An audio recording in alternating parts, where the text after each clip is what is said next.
What are your predictions for how the Baltic economies will perform in 2013?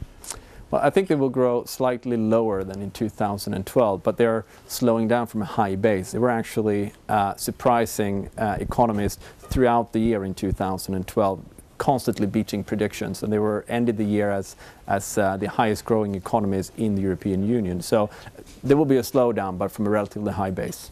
Why was the growth so high last year? Well, the Baltic states have puzzled economists for a long time. I think part of the explanation is that a few years ago, during the 2008-2009 crisis, they did the right thing. They cut back on expenditures and so on, and they kick-started the economy. So they're partly growing from a low base, but consumer confidence returned, companies started to invest again, and they're also exported to the fastest growing economies in the region, meaning Scandinavia and Russia.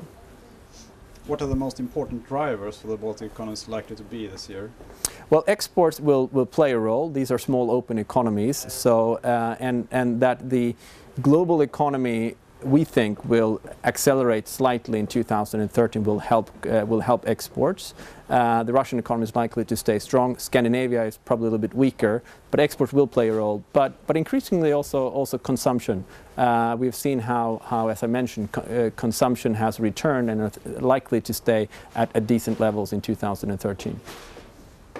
What are the factors that have the potential to affect the economy in a negative and positive way?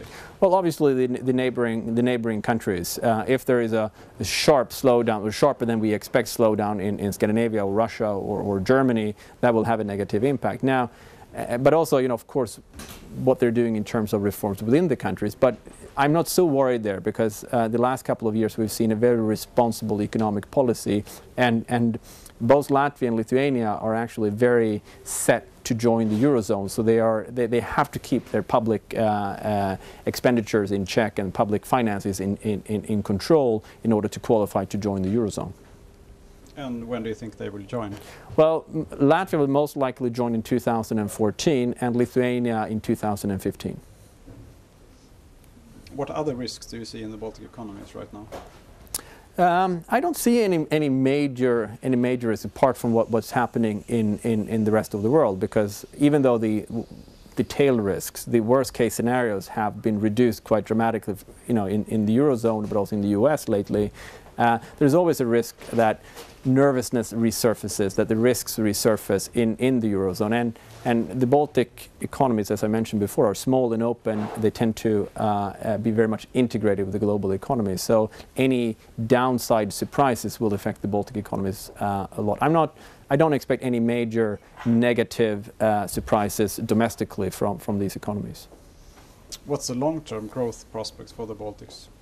I think growth-wise, for the next, say, 5 years, I think they will grow around 3%. That's, I would say, their growth potential in the medium term.